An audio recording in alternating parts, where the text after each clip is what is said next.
Thank you. Honorable Speaker, honorable members, and you too as well.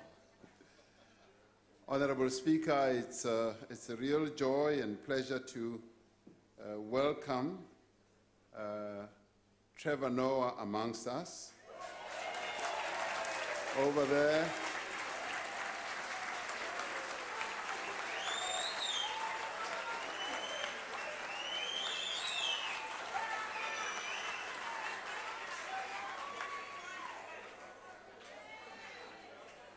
Trevor, I never get this type of applause, so I'm jealous.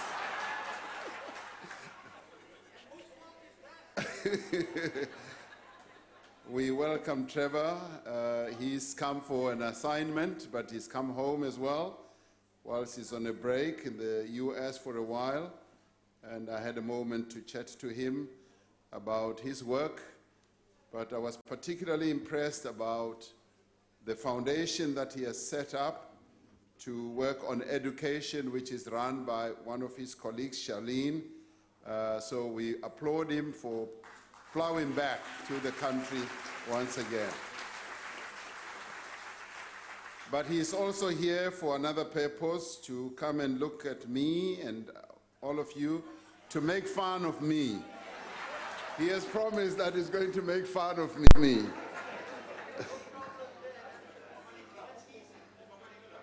Thank you. So he will stay for a while and leave at his own leisure. Honorable members, the central focus of the annual meeting of the World Economic Forum held in Davos in January this year was largely based on shaping the global political and economic architecture in the context of the Fourth Industrial Revolution. The meeting posed the question of how, in a time of rapid technological change, it is possible to ensure that the benefits of what this technological change is yielding, as well as globalization, what the benefit will be, particularly when we come to the issue of how countries and the people of the world will share equitably in its benefits.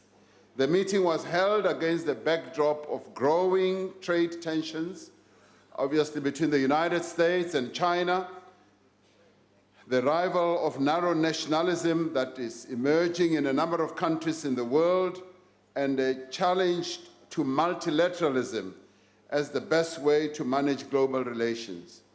These developments present great challenges, particularly to developing countries, including South Africa, which are disproportionately affected by instability in the global economy. When the US economy weakens, we get affected. As it grows, we also get affected. One of the clear messages from this meeting that we held in January in Davos is that South Africa needs to work with other countries in both the developing and developed world to promote a rules-based world order that is representative and more equitable. This is necessary to ensure that, in the end, globalization promotes inclusive growth as well as development, and not create greater equality as some countries grow and some get poorer.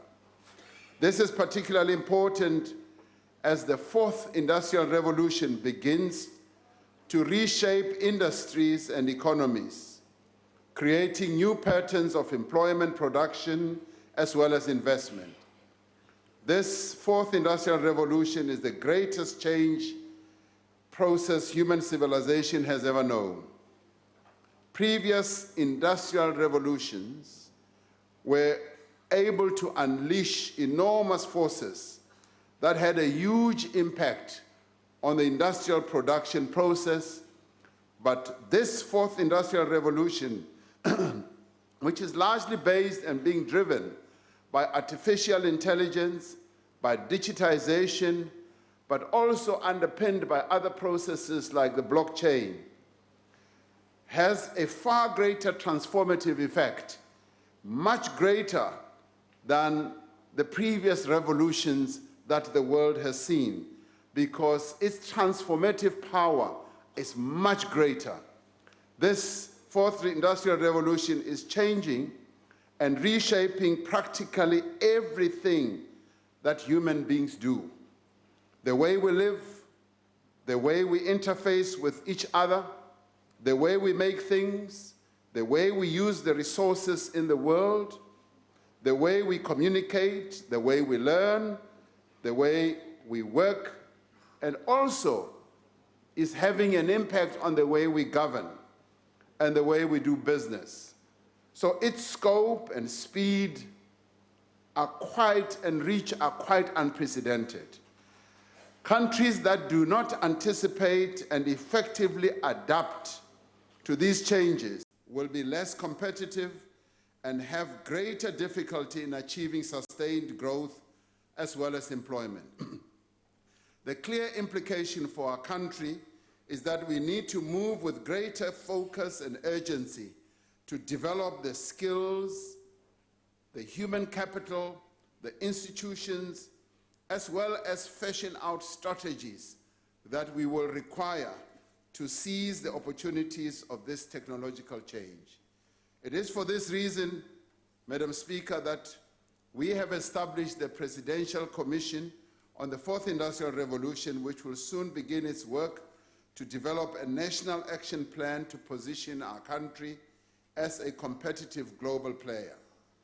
It is also for this reason that we announced in the State of the Nation a series of initiatives to equip young South Africans with the skills they will need to thrive in the workplace of tomorrow. For its part, Team South Africa that went to the World Economic Forum went there with a clear message that our country is on a path of growth and renewal. Whether from government, business, or other sectors, we conveyed a message that South Africa's focus is on securing massive new investment to ensure that we have growth and job creation. We reported to the forum in the various sessions that were held there on the intensive engagement that we are having with business to promote investment opportunities, to identify obstacles and to resolve barriers that have been identified. We outlined the agreements that were reached with business and labor on measures to accelerate job creation and the economic reform measures that we have undertaken to promote growth and to restore investor confidence in our country. We also spoke about the measures we have taken to end state capture and tackle corruption, because those that we are interacting with, our interlocutors in the whole world, know what has been happening in our country, and we inform them that we have taken measures and steps, and some of those are underway, to restore good governance, financial stability, particularly at state-owned enterprises. This message was well received by everyone we interacted with. Several members of Team South Africa observed that there was a new confidence and heightened interest in South Africa at Davos this year. Working together, and we felt that working together as a united, cohesive team, we were able, without ignoring the substantial challenges that we face, to present a credible vision of a growing, inclusive South African economy. And let me say, Madam Speaker, that this message was well received. It was so well received that South Africa was the flavor of the week when we were in Davos, as we were being called from session to session to interact with various people. We found that people are truly attracted to our country. South Africa is a magnet. Let's make it a greater magnet. Thank you very much. The Honorable Fox.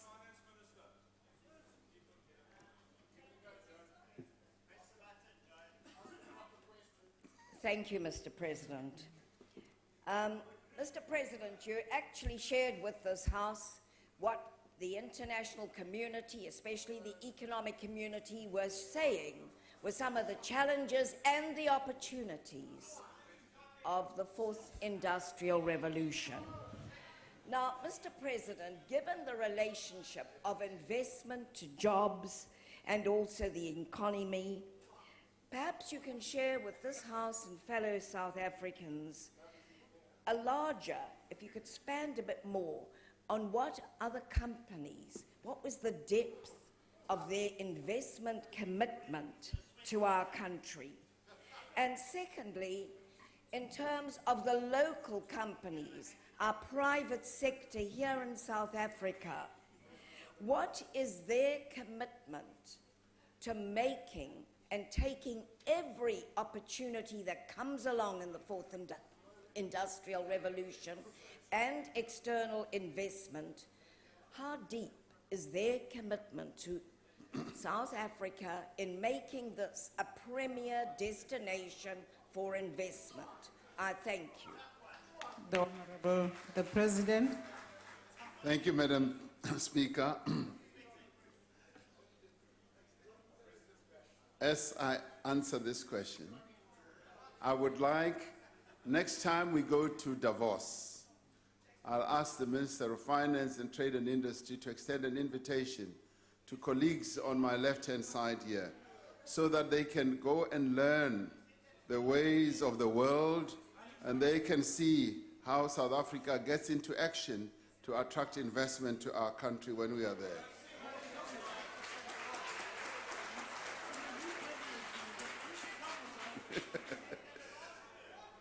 Madam Speaker, yes, we were able to interact with quite a number of companies. In fact, the number of companies that we interacted with were in two categories. Some had already invested in our country, and they wanted comfort in knowing that they can extend their investments. There was one particular company that sought to know whether we see a future for further offshore investments in our country and whether they could expand some of their works, particularly in KZN. And we said, by all means, they could, and they were very, very pleased, and they immediately said they are going to be investing $500 million for further expansion in one of their operations in KZN. So that was a very big, big commitment that we got. And we were able to meet with a number of other new ones, who want to have an interest in investing in South Africa, who have seen South Africa as a good investment destination, and they wanted to know some details with regard to the various offers that we make in terms of our infrastructure layout, our financial services, a regulatory framework, and a whole number of others. So there were a number of companies that we interface with, both invested here as well would-be investors. So on that score, I think Team South Africa did very well. And what helped, of course, was that we had a team of ministers who had gone with us, as well as a number of officials, but we also had our investment envoys who were able to interact with a number of investors and point them in the right direction, either to talk to ministers, departments, and in some occasions also to have a discussion with me. So that was good. Now, South African companies' commitment to the fourth industrial revolution, I think many South African companies have realized that they've got to adapt or they will lose out, as I was saying earlier on. And many, I'm pleased to say, have taken to the fourth industrial revolution like a fish is taking to water. They are preparing their own companies to interface with it. And in fact, truth be told, the fourth industrial revolution is here. And they are already using artificial intelligence. They are already using digitization. But what I found interesting as we were in Davos, Madam Speaker, was that a number of corporate leaders were focusing more on how to deal with the effects of artificial intelligence and digitization, because they were saying we're now getting into an era where machines are now going to be doing quite a lot of the work, and in fact, you're going to find that a machine designs everything, or through software designs everything before you go build it in the factory, and that is going to replace workers. And they were consumed by a notion which I found very comforting, which is how to ensure that there is a good transition for workers to be retrained, to be reskilled, and to be upskilled, so that as artificial intelligence comes fully into its own, people don't lose jobs. And the view was also expressed that this new industrial revolution we're facing is actually having the potential to create even more jobs. And that still needs to be explored. And it is for this reason that we have set up the Presidential Commission on the Fourth Industrial Revolution, so that we can begin the process of looking at job creation beyond the current revolution as we get into the Fourth Industrial Revolution. So great opportunities await our country, await companies in our country, and our people in the Fourth Industrial Revolution. Thank you. The Honorable Kulu. Honourable Speaker, my apology. In fact, I wanted just to register my attendance. Unfortunately, I pressed the wrong button. So sorry. The Honorable Maimane. Thank you, Mr. President. I'm sure at our next trip to Davos after the 8th of May, the Minister of Finance could find a role for former presidents who come with us. So that Dream on, dream on. But you know, Mr. President, there is something that does confuse me. You go to Davos, you tell the people of South Africa that, sorry, Speaker. Order. Allow the Honorable, the Leader of the Opposition, to proceed with his supplementary question. Yeah. When you go to Davos, you tell the people that you will expropriate land without compensation within the constitutional framework. You come back home and those who are not in Team SA but are in Team ANC say, no, we're going to expropriate without compensation and amend the constitution. You go to Davos, you tell the people there that in fact, no, you are not going to nationalize the Reserve Bank, you are not going to nationalize mine, yet members in your own cabinet come out and they make contradictory statements. Now, Mr. President, I'm sure you and I would agree that if we're going to grow the economy of our country, we have to give policy certainty. What really does confuse me is who directs policy. Even your greatest cheerleaders are starting to go, who's in charge? Can you help us understand these contradictions as to what is your government's policy on nationalization of the Reserve Bank, nationalization of land? Can you clarify it so that people can come and invest in South Africa? Thank you very much. The Honorable the President. Thank you. Thank you, Honorable Speaker. Honorable Maimane. The issue of the expropriation of land without compensation, the ANC is very clear on it. There's just no question about it.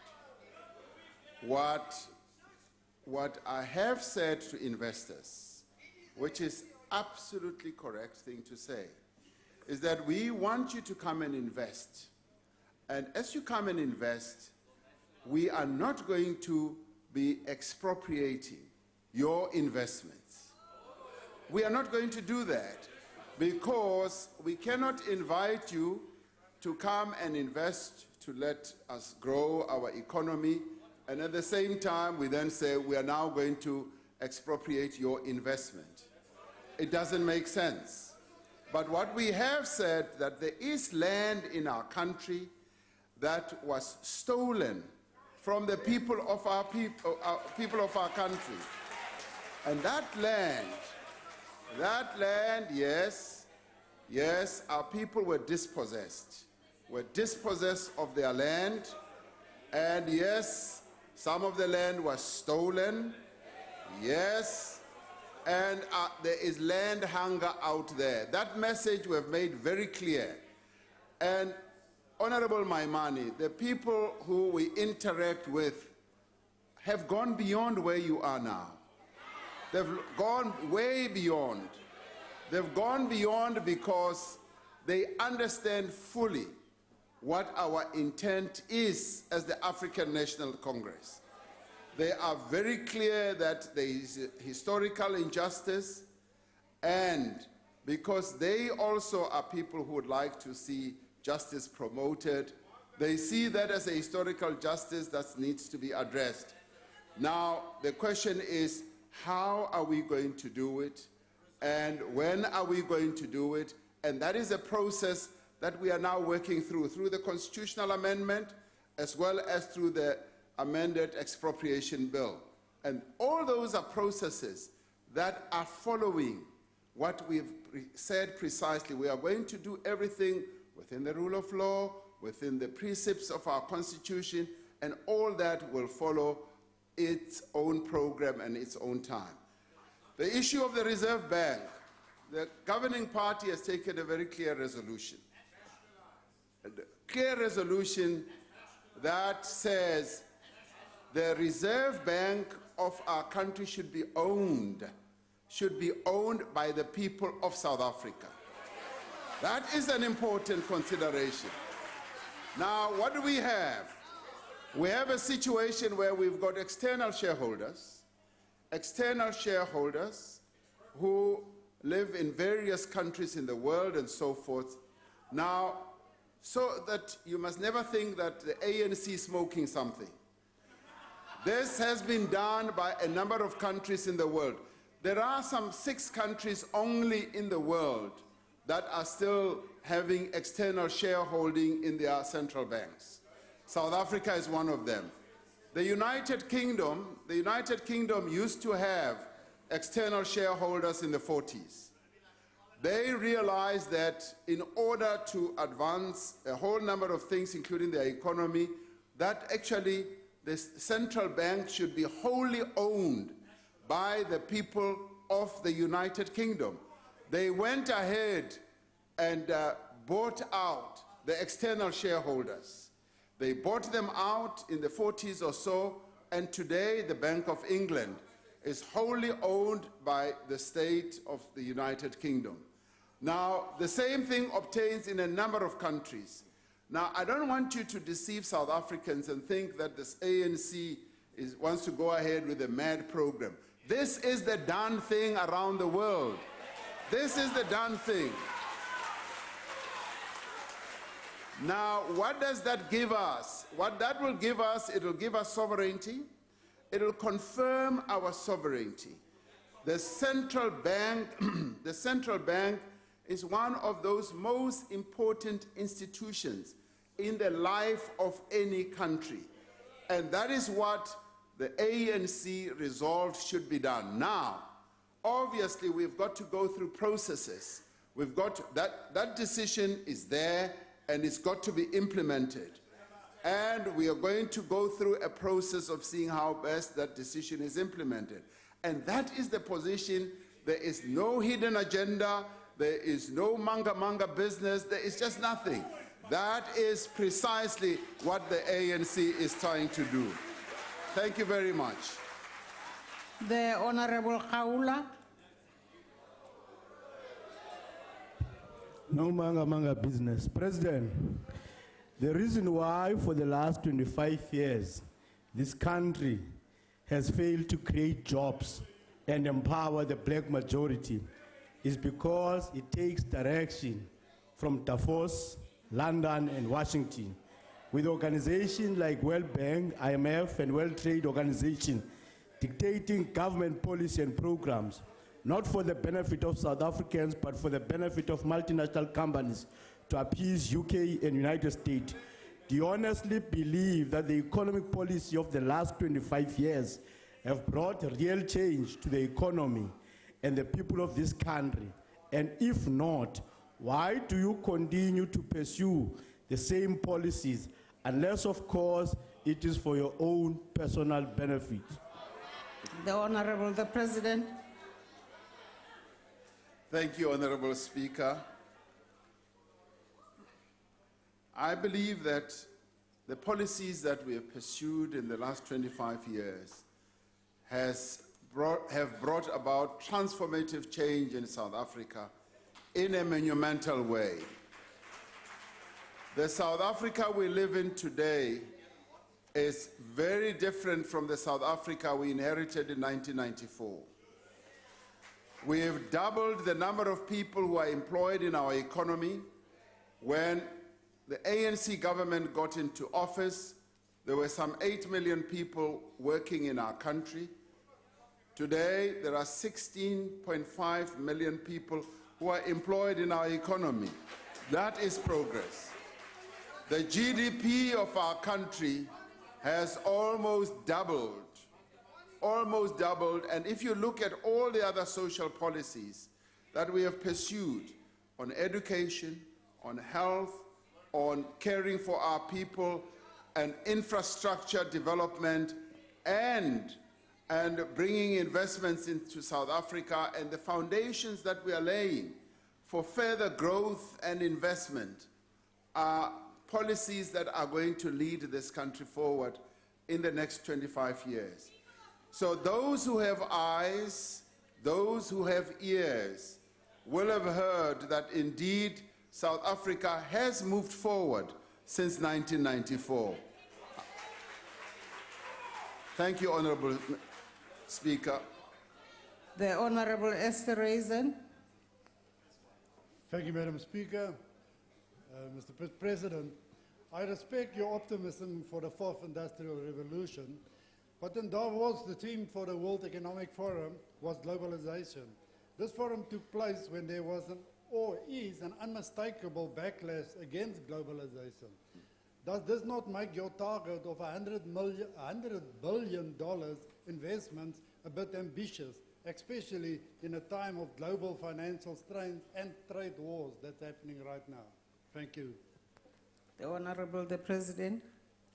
We did, Honorable Speaker, we did say when we launched this drive to attract $100 billion of investments into our country that it is an ambitious target, very ambitious. We've never really done it in our country before to go for such a big amount. But we thought that we should be bold, we should be brave, we should exhibit courage so that we are seen by the investing world that we are really serious about attracting investments in our country. And we were challenged. We were challenged by the would-be investors about a whole number of things that they said we need to put right. And we are addressing those issues, the spectrum issues, the regulatory framework in mining and all that. All those are being addressed.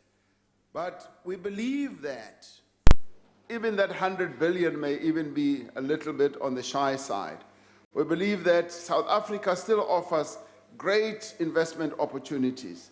Last night, I had occasion to address more than 2,000 YPO executives, CEOs, members of the Young Presidents Organization, who've come to our country, and they were enthused with the message that we put forward, and the enthusiasm started, influencing a number of others to say, we want to consider investing in South Africa.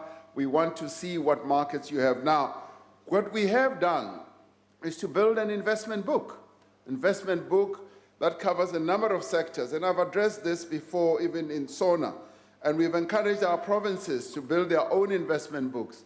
What that does is to create and bring to the fore and onto the table those investment opportunities that exist in our country to attract investors to come.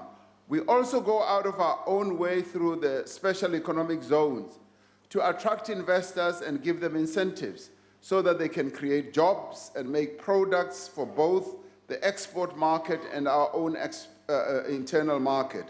But the other important thing is we've been saying to would-be investors that we are the gateway into Africa.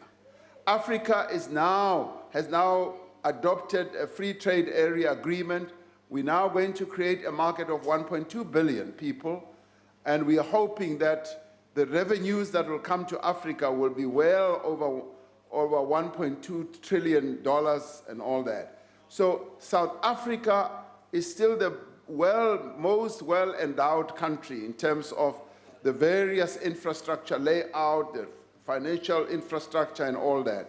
So that puts us right at the top. We may not be number one, but that puts us right at the top in as far as being attractive to investors. In fact, if you care to know, and we can check the figures, we are the one single country that attracted more foreign direct investment on the African continent than any other in the past year or 2 years.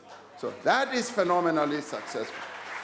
So, Honorable Member, we are hoping to build on that, and be able to raise our 1.4 trillion rand to bring it to South Africa, and that in itself should be able to create a lot of jobs. Thank you, Madam Speaker. We now come to question number 2, asked by the Honorable, the Leader of the Opposition. The Honorable, the President. The Zondo Commission of Inquiry has a mandate to investigate and make findings on the nature and the extent of corruption, if any, in the awarding of tenders and contracts by government entities.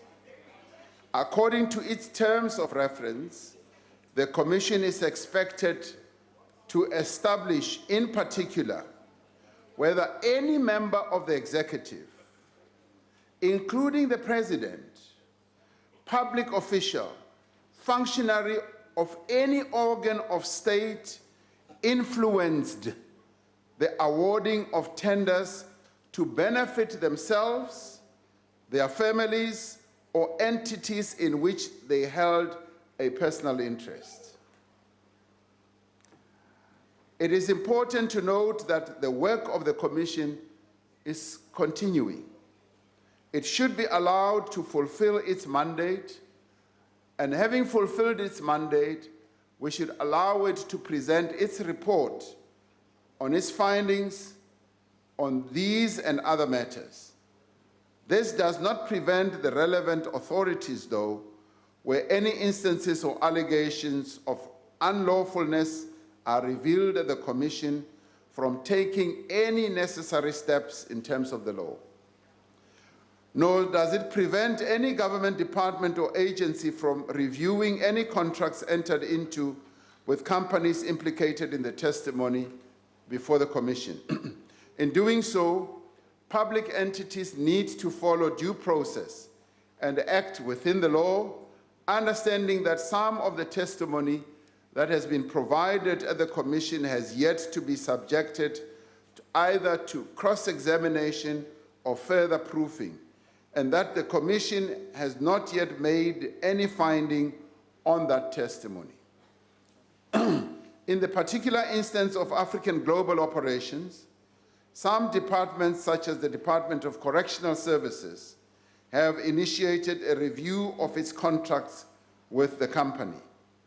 Where there is evidence to suggest possible corruption in the award of any tenders to this company, African Global Operations, or any other company, public entities are urged to initiate a review of those contracts and provide all necessary information to the relevant law enforcement authority.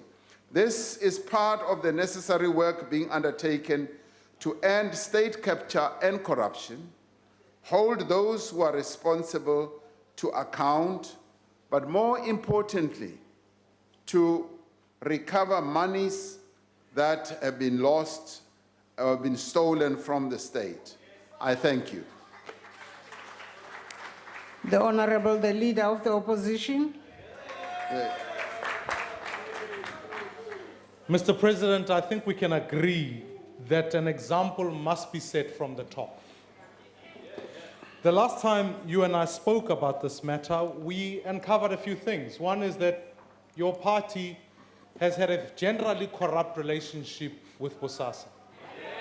Sons daughters have got benefits, they've got contracts, they've got cars. Your own son has got a contract with Bosasa, and we know that you got 500,000 for your election campaign. My name is Charles Sebela. I'm head of community. I hold here the very sad contract that you said you'd seen when I asked you this question. And therefore, in this contract, what I find very strange, Mr. President, is that when I requested it, I asked them how much money did your son benefit from Bosasa, and they gave me a redacted version with the amounts crossed out. Now, I think the people of this country deserve to know the truth. They deserve to know what's been covered up here, and if you've seen the contract, as I have seen the contract, I'd like for you to tell the people of this country how much exactly did your son benefit from Bosasa, which has had a generally corrupt relationship with your party? The Honorable the President. Well, it's an easy answer. It's a fairly straightforward answer. The public protector, the public protector is busy with this whole matter. And all information has been submitted to the public protector by myself, a number of people, as well as my son.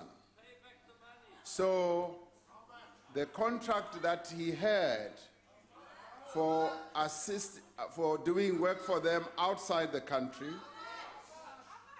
is a matter that is now with the public protector, and it is going to be dealt with in that way. And you know, if you care to know, there's really nothing to hide. But the public protector is the one who knows. Yeah, no. I think the approach there with that was that this is like company confidential information. No, listen. And I went on to say everything should be disclosed to the public protector. So it has been disclosed to the public protector. Thank you very much, Honorable Speaker. The Honorable Mkhalipi. Madam Speaker. Are you rising on a point of order? Yes, Madam Honorable? Speaker. What's the point of order? It's Rule 1426 of the National Assembly rules. What is the point? The President has indicated that he's given information to the public protector. The President is accountable in terms of this Constitution to this Parliament, not the public protector. This is a parliamentary question, and he can't duck out of it. If it's so straightforward, he needs to give us the number. How much? Honorable Speaker. The President has given you an answer, and we are proceeding to the next supplementary question to be asked by the Honorable Mkhalipi. Speaker. Yes, I see Honorable Paulson. Speaker. Yes, Honorable Waters. On a point of clarity, if the President did answer the question, can you please inform the House how much his son made from the Bosasa contract? No, Honorable Waters. You can submit another question if you want to pursue the issue of the son. How much, Mr. President? Honorable Mkhalipi, or is it Honorable Paulson? Madam Speaker. No, Honorable Steenhuisen, please Madam now Speaker, cooperate with me and take your seat. Madam Speaker, I would love to cooperate with you if the President cooperated with us. Madam Speaker, Honorable Steenhuisen, I have not allowed you. Can we then make a request that the President sends a letter 3 days after the sitting, like he did the last time, and changes his answer and give us a number? Honorable Paulson, please ask your supplementary question. Thank you, Honorable Speaker.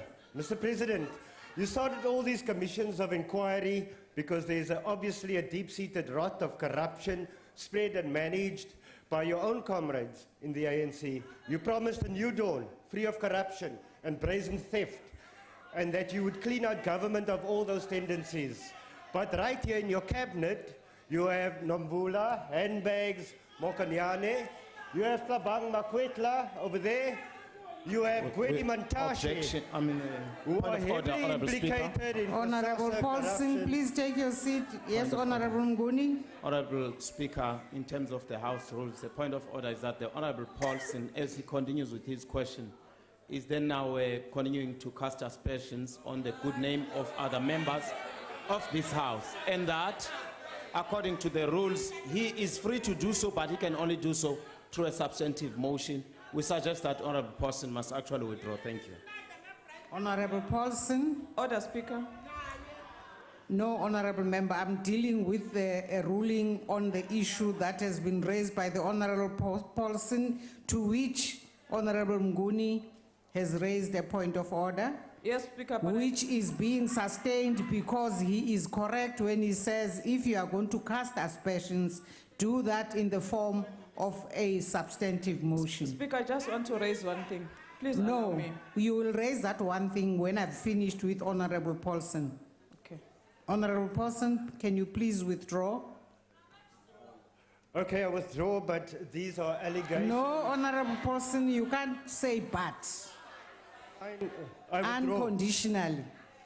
I withdraw unconditionally. Thank you. But, Please Mr. proceed. President, No, Honorable Paulson, there can't be a but when it is unconditional. I withdrew that part. What part do you want me to withdraw? But. But, I withdraw but. Yes. Okay, fine. Okay. It's withdrawn. Yes. Okay, so, Mr. President, you know this, Mr. Greasy, a friend of yours, he's implicated so many members of your cabinet. They are still here. So I want to know, Mr. President, and I think the country wants to know, are you serious about clearing out the rotting government, or are you taking us for a ride?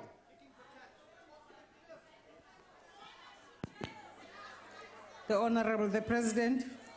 Honorable Speaker, I'm able to say to Honorable Paulson that yes, we are serious about tackling corruption. We are serious about rooting it out. And it is for that reason that we appointed a commission of inquiry.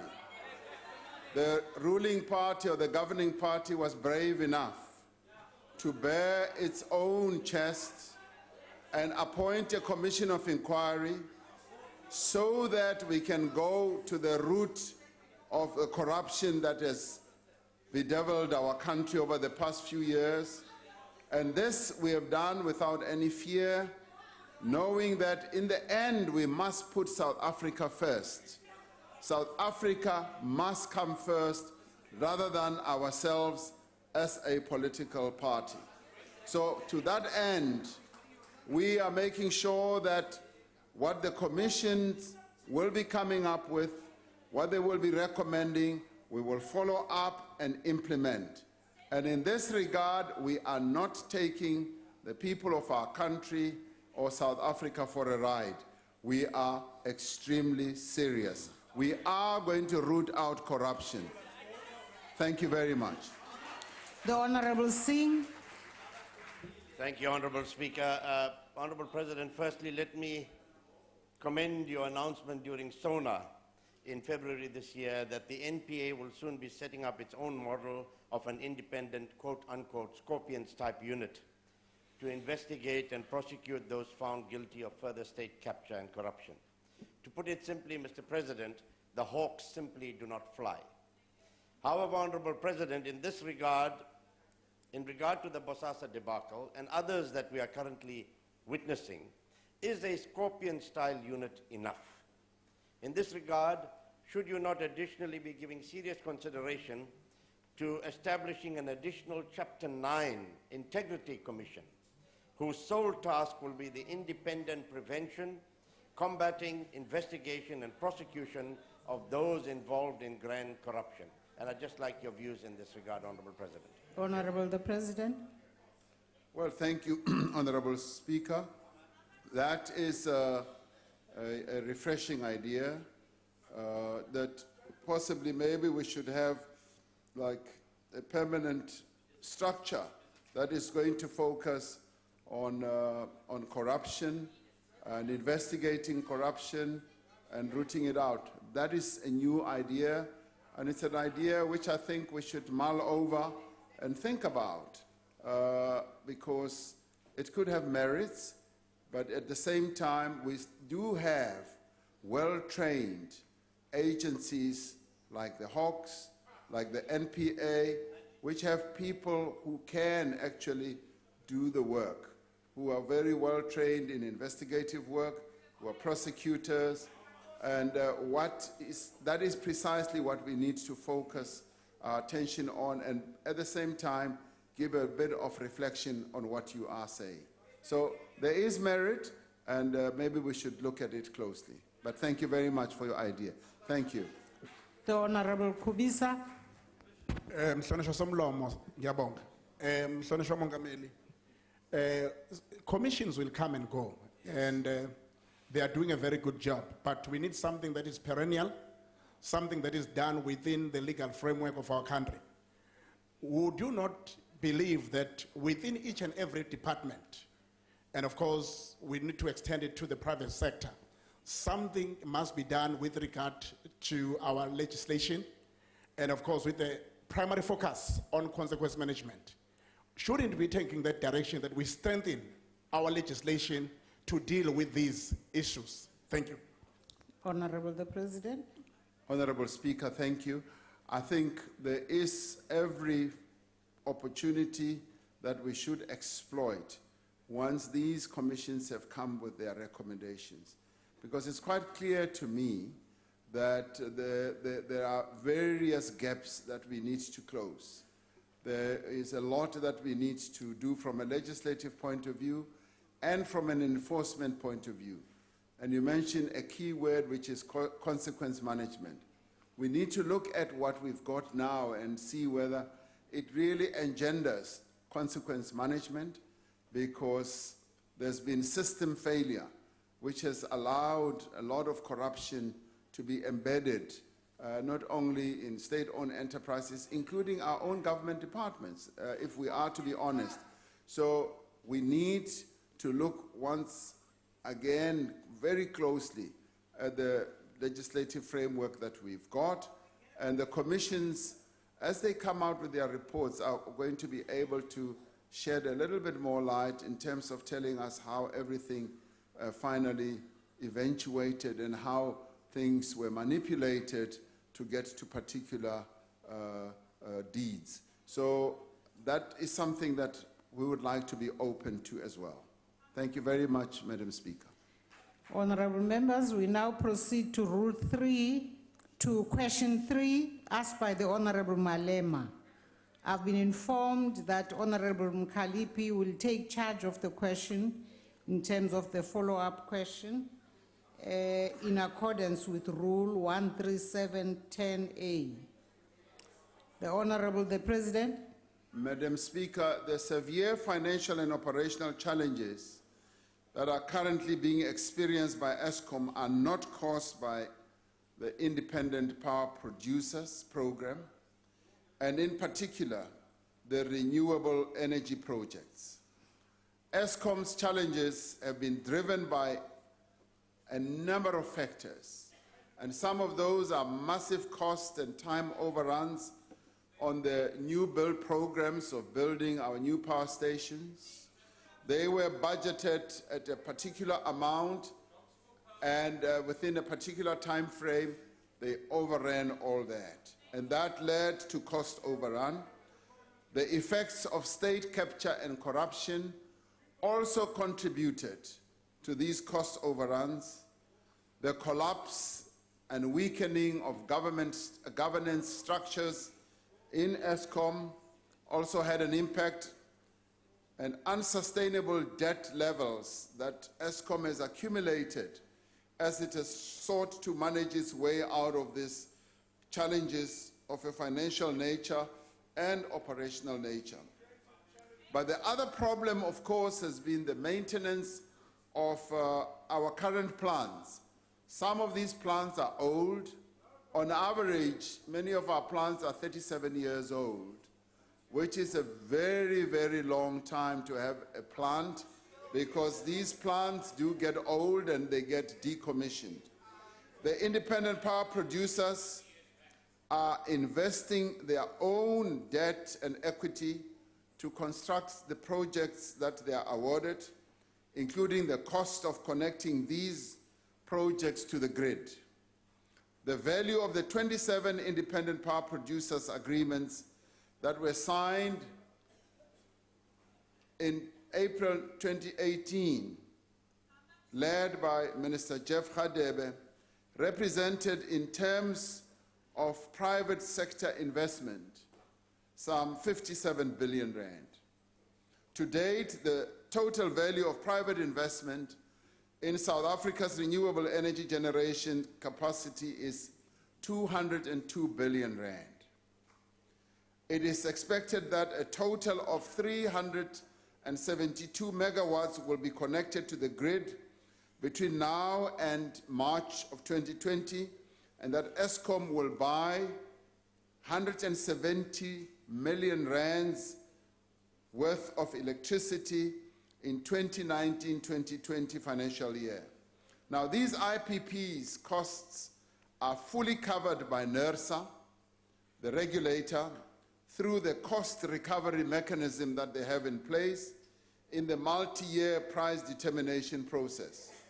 In other words, the costs that Escom incurs in buying electricity from these IPPs are recovered in the tariff, as part of the tariff set by the regulator. The costs of the most recent power purchase agreements will only be incurred when these plants are constructed and connected to the grid. The costs will therefore certainly not collapse the power utility. As the question was asked, will they collapse Escom? The answer is the costs for these IPPs will not collapse Escom. With each successive round of the renewable energy IPP program, the cost of electricity has been dropping substantially. In the most recent round, for example, prices for wind were down, that is wind-generated energy, were down to around 62 cents per kilowatt per hour, which compares favorably with Escom's average cost. It is estimated that the renewable energy IPPs will likely deliver prices below 50% per kilowatt hour, which is way below the cost of running many of Escom's power stations. This means that these and future IPPs are likely to contribute to lower electricity prices for consumers, which will benefit the poor in the main and encourage economic growth. The renewable energy IPPs have assisted Escom in improving security of supply without putting a drain on its balance sheet or cash flows. Because as they have been generating power, Escom had not had to invest in setting up those generation facilities. These projects ensure that new generation capacity is brought online within a short time frame at a time when it is much needed without requiring capital investment by Escom. Therefore, the continuously decreasing prices of renewable energy will be invaluable in meeting our climate change commitments, in complementing coal-fired electricity and decreasing the average cost of electricity to consumers. As the draft integrated resource plan of our country outlines, South Africa will continue to generate electricity from a mixture of energy sources, and these will be coal, nuclear, which we have, hydro, which we get, it will be wind and sun and gas. And those are the sources of our energy mix. And we are committed to having a healthy energy mix in terms of generation as part of our architecture. What that does, it reduces risk, It enables us to spread our risk properly so that when one goes down, the other one kicks in. For instance, when there isn't enough wind, we know that we can rely on either coal-generated power or nuclear. So that is the architecture of our coal structure that we have. Thank you, Madam Chairperson. The Honorable Mkhalipi. Thank you very much, Speaker. Mr. President, we know that Pembani and Shanduga Black Umbrella companies in which you own shares are independent power producers with contract to supply Escom energy. We know that your brother Douglas Ramaphosa is a direct on a company, Power Tech, that supplies equipment for renewable energy producers. We know that you and your family, Mr. President, are direct beneficiaries of IPPs, and it was your brother-in-law, the Minister of Energy, who signed the latest set of IPPs putting billions of rands in the pocket of Patrice Motsepe, who also is a brother-in-law. Now, Mr. President, are you willing to say that to the South African people that there is no conflict of interest in the IPP deals? And if not, how do you explain this obvious financial interest? And why do you continue to pursue them if they are causing Escom to lose money at a time when it cannot even keep the light on and the South Africans are suffering about the load shedding? Conflict of interest? Are you involved, Mr. President, order, with Douglas Ramaphosa? Thank you. Honorable Speaker. Honorable Nguni, point of order. I just wish, Honorable Speaker, to even read it. This is 84.1. No person may impute improper motives to any other member. And then it goes on. And clearly what Honorable Mkhalipi has just done was exactly just that. But 85.3 allows Honorable Mkhalipi to do it. But she cannot rise on this particular aspect. She must do so through a substantive motion. Then we can deal with it at that stage. Thank you. I see Honorable Mulder's hand, which is quite rare. Honourable Speaker, there's a tradition that allows members to make points or to argue before you make a decision. I've heard what the Honourable Member from the ANC has just now said, but if we cannot ask a question like this to the Honourable President, what should we do?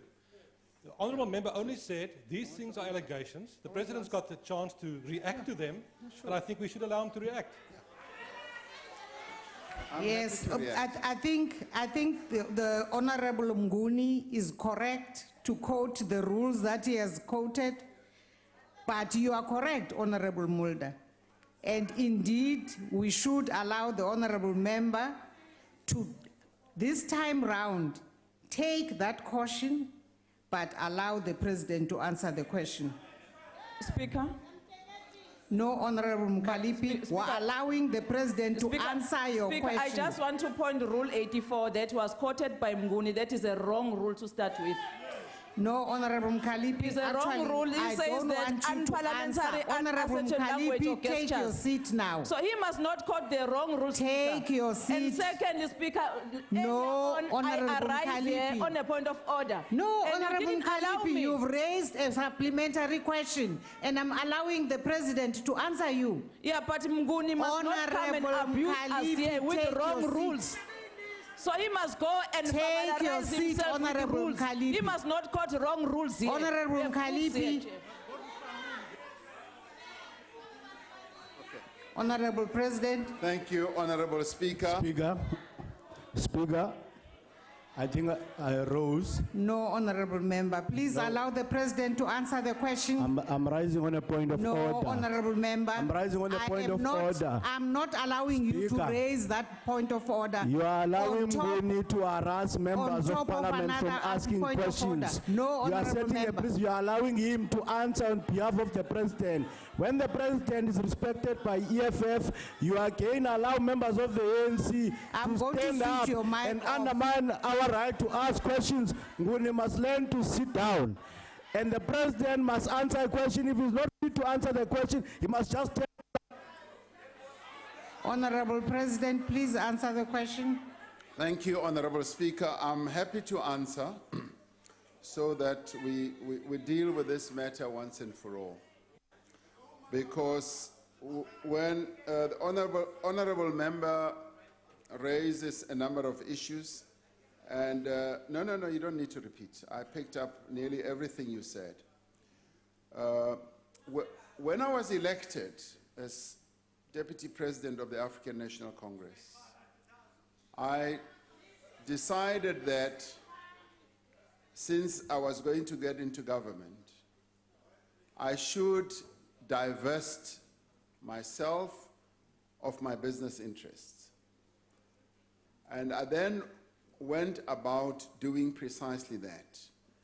As it was taking a little bit of time after I became Deputy President, I wrote to the President and the Director General, and I said, I'd like you to give me a little bit more time, 3 months, so that I finalize my financial matters. And by doing so, I then sold, the family sold out of Shanduka completely. We sold out of Shanduka, we were able to pay our debt with that and so on. So we got out of Shanduka. Pembani bought the Shanduka assets that were composed of a number of different assets, some in mining, banking, and all that.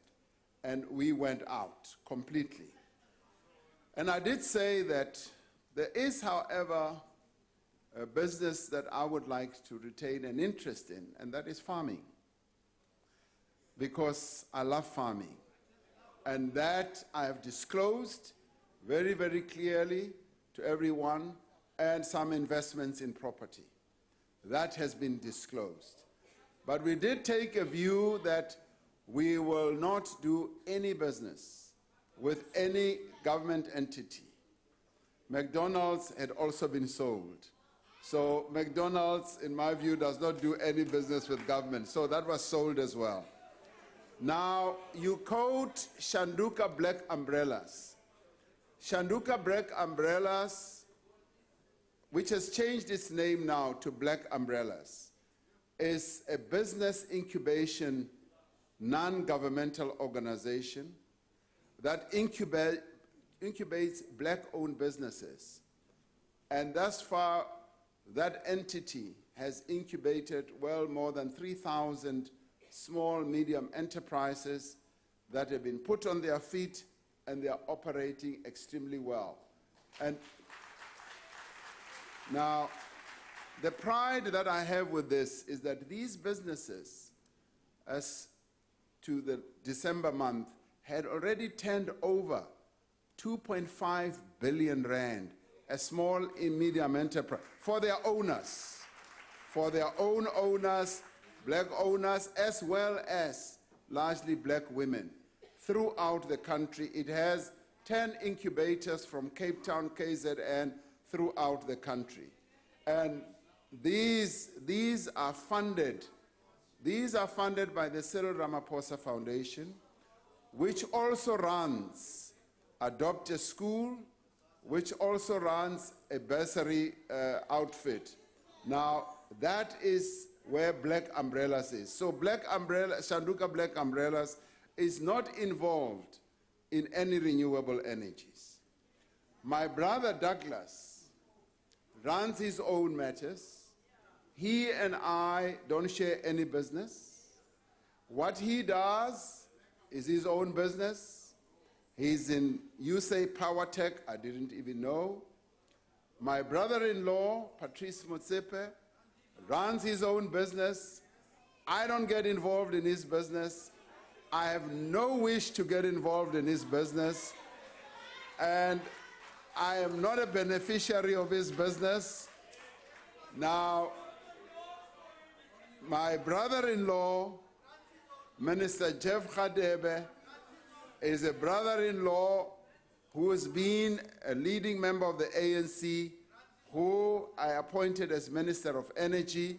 He does his work in terms of all the rules that govern all of us. Now, is there a conflict of interest?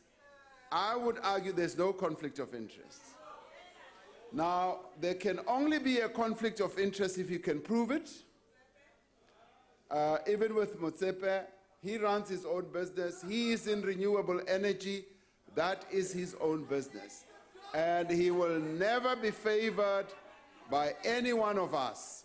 He held a press conference 2 weeks ago where he dealt with this very matter. Now, accusations of conflict of interest and corruption are so easy and people make them without any proof. And we say, where there is proof, bring the proof so that we can deal with it, rather than just cast aspersions against everyone. Now, I want to disabuse us. I want to disabuse us as leaders here to stop casting aspersions unless we've got proof. If you've got proof, then you say, here is the proof, deal with it. So that's how we should. That's how we should deal with these issues.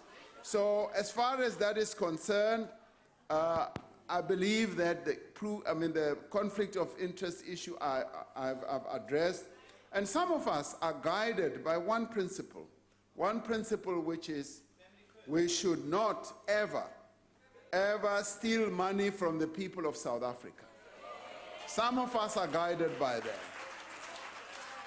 And that is, for me, that is prominent, and I will put that across to you. That is prominent in my mind, that some of us are guided by that, and therefore I think we should desist from just casting aspersions and accusing everyone. If there are issues that are of concern to us, let's raise them, let's get the facts before we cast aspersions. Thank you very much, Madam Speaker. The Honorable Singh. Thank you, Honorable Speaker. Honorable President, my original question centered around the energy supply mix that government would favor. Now, you've mentioned some of the areas, solar, wind, etc., etc. Can we get an assurance, Honorable President, that whatever the mix is, that there will be cost-effective and environmentally friendly options? We know now with the coal-fired power station that we have around, there's a serious impact on communities living around those stations. So we need that assurance. And also, Honorable President, when you took office, were there any dubious contracts or deals that would have been signed by your predecessor on anything to do with nuclear? Thank you. The Honorable President. On the issues of how we look after our communities, particularly where there are leaks, we can say that this is a matter of continuous concern to us so that we secure the safety of our people. And even at Escom level, that is what we have said that they should ensure and make sure that our people are not exposed to any form of danger. With regard to any contract that would have been signed by former President Jacob Zuma on nuclear, no, I have not. That has never been brought to my attention. I think former Minister of Finance, Nene, did explain the issues around that, and they've become public knowledge. So, no, I'm not aware of any contract that has been signed with regard to nuclear. Thank you. The Honorable Groenewald.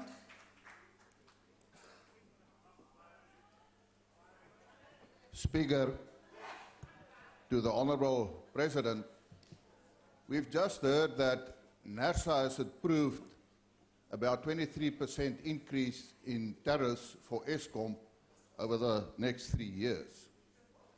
Now, Honorable President, in 2014, the former President, Mr. Zuma, appointed you as the Deputy President to head the task team, specifically to ensure that South Africa will never have load shedding again.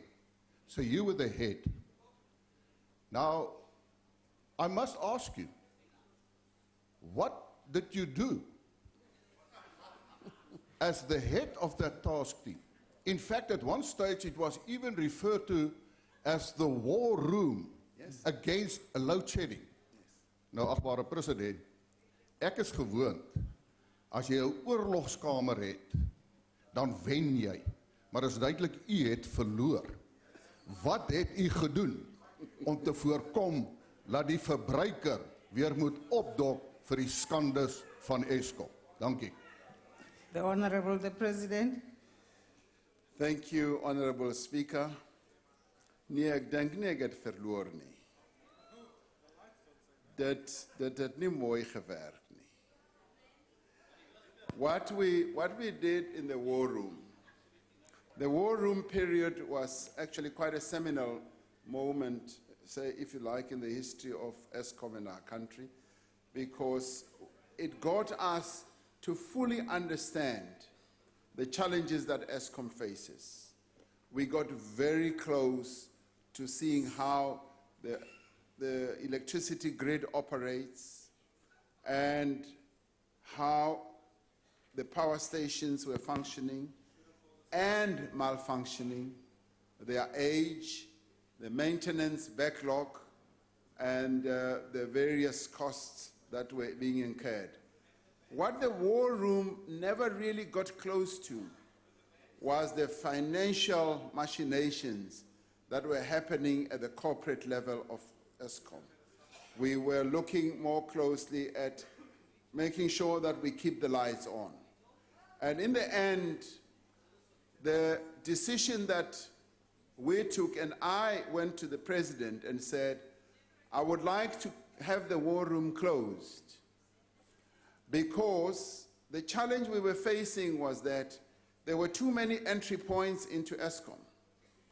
I had been appointed to head the war room, but at the same time, I realized, and I told him so, that I'm not able to wrap my arms around Eskom properly to be able to take effective decisions, because at every point there was another entry of another idea of other people and so forth.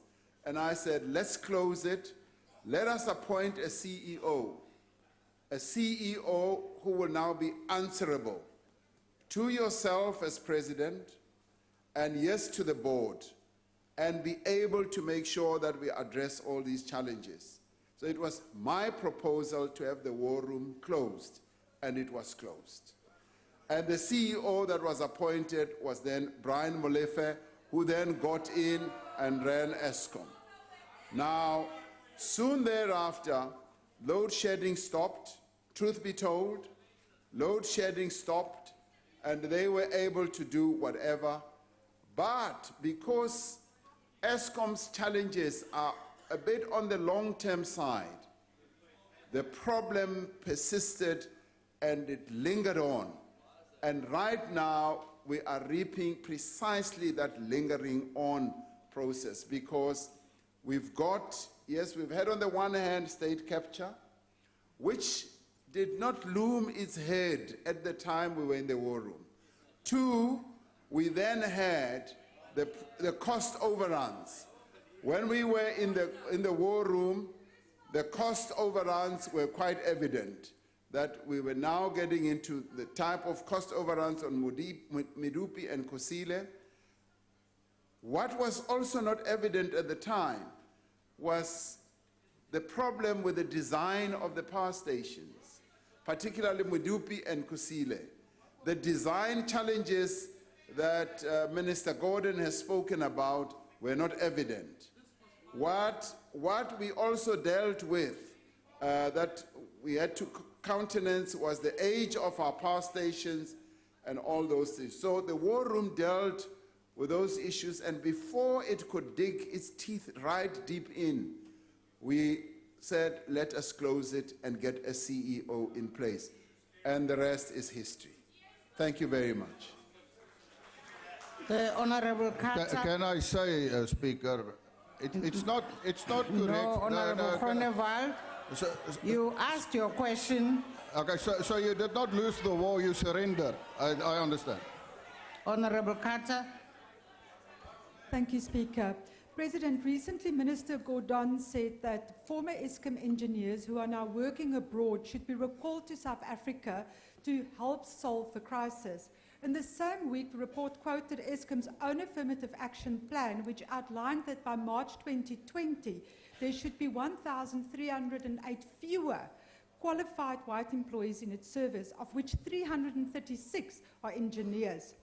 On Sunday, 24 February, report quoted the DG of Labour as stating that the employment equity plan at Eskom was suspended, but the suspension was requested by the CEO of Eskom. Now, Mr. President, do you support the return of white skill to Eskom? Did the affirmative action play a role in the loss of skill and expertise to Eskom? And do you support the suspension of Eskom's employment equity plan as a means to bring back the skills? And do you know what was the reason why Eskom's unions were not consulted? Thank you. The Honourable the President.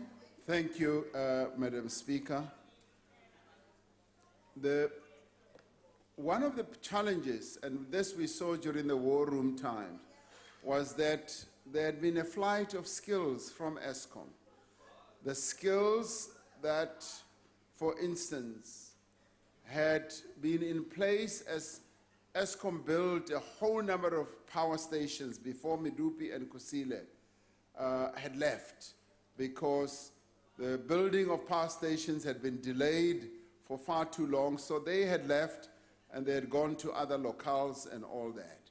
Now, clearly, those are experienced skills, but in the intervening period, we've had a wonderful, development of new skilled people that have come to the fore. A number of them well experienced, and some still needing to get good experience. Now, a mixture of skills for any organization should always be getting your more senior skills, your medium-range skills, and your starting off skills. And when you have that type of architecture, then you are well positioned. Now, do I support the bringing back of skills back to Eskom? Yes, I support that. Do I call them white skills? No. I see skills as skills. So I want skills to come back. Now, this issue of affirmative action and all that, I won't even begin to get into that because it is the people, the practitioners in the belly of the company itself who should really be focusing attention on that. And things like suspension of employment equity, I don't even know why it is necessary and what it means.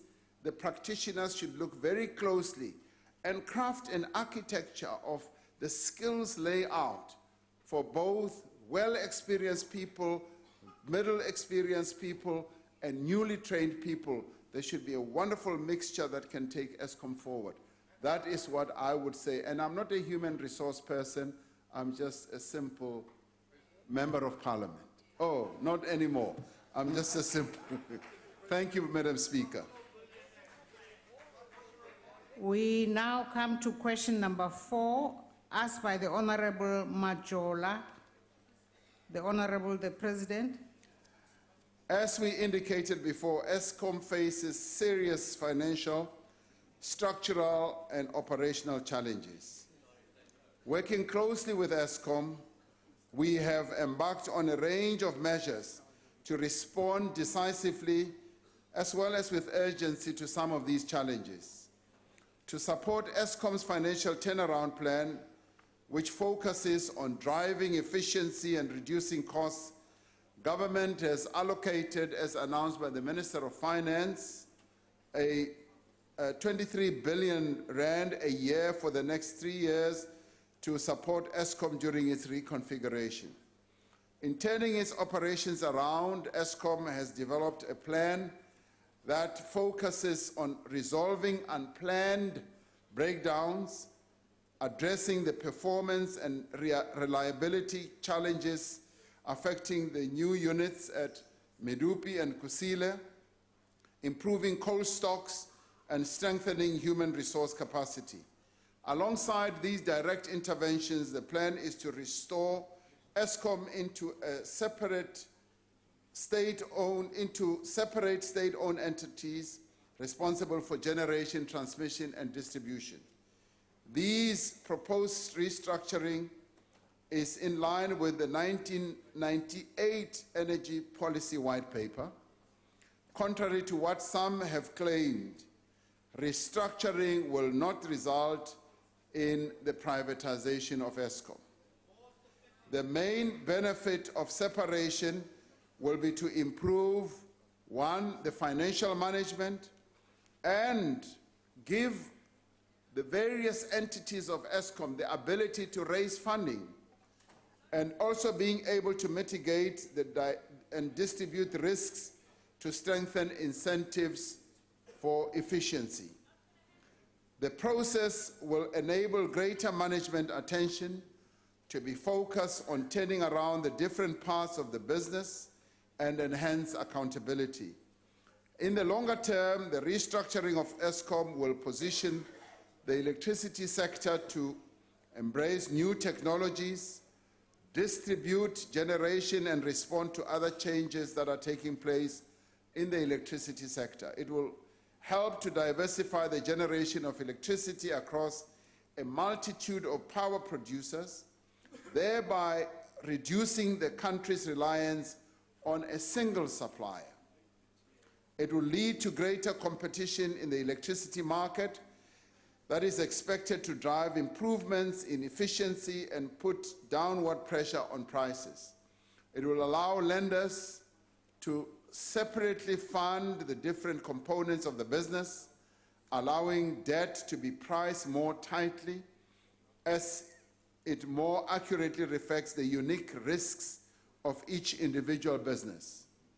As we have indicated before, the restructuring of Escom will not address the immediate financial and operational difficulties, but what it will do is to lay a foundation for the sustainable, reliable, and efficient generation of electricity into the future. Now, the crisis at Escom requires interventions on a number of fronts, including taking immediate measures to correct the structural weaknesses that have contributed to much of the current situation. Thank you, Madam Speaker. Honourable members, in the absence of Honourable Majola, Honourable Ranto will take charge of this follow-up question. Enkosi President, ngempendulo ecacileyo. Kodwa ke President, ngenxa yoloyiko olungaphandle kubasebenzi baka Escom nakwiifemeli zabo, umbuzo wam uthi kulamaziko ophuhliso kweli ziko lophuhliso elingu Escom elizawuqhaqhwa libe zinhlanhla ezintathu, i-generation, distribution ne-transmission. Ingaba zontathu ziza kutshintshelwa ekubeni kuba kusebenze abantu abasuka ngaphandle abonobugcisa obugqibeleleyo, okanye siza kujonga ubugcisa obukhona ngaphakathi apha kwinkampani yaka Escom, okanye apha ngaphakathi enkampanini ka Escom asinabo obo bugcisa, ngoko ke sixhomekeke kubantu ebebebuziwe kumbuzo ongaphambili okokuba kubantu abasuka ngaphandle na, abantu ababekhona kwa Escom baphuma ku Escom ngoku bazawubuyiswa kuba singenabo ubugcisa ngaphakathi bokusebenza kwezi nhlanhla zintathu zokohlulwa kuka Escom. Enkosi. Enkosi. Mongameli obekekileyo. Ndiyabulela, Madam Speaker. I-Escom xa sesi yenza ukuthi ibe ne-distribution, transmission ne-generation, abantu abasebenza kulawo ma-division bazawuqhubeka basebenze kuwo lawo ma-division. Kwangoku i-Escom ngendlela esebenza ngayo se inawo lawo ma-division ama-departments qha kwangoku. esikuchoyo ngoku sithi mayibe amakampani azozimela kodwa abe ngaphansi kwe-Escom Holdings. So kuzawuba ne-holding company ngaphezulu ezawubizwa Escom Holdings.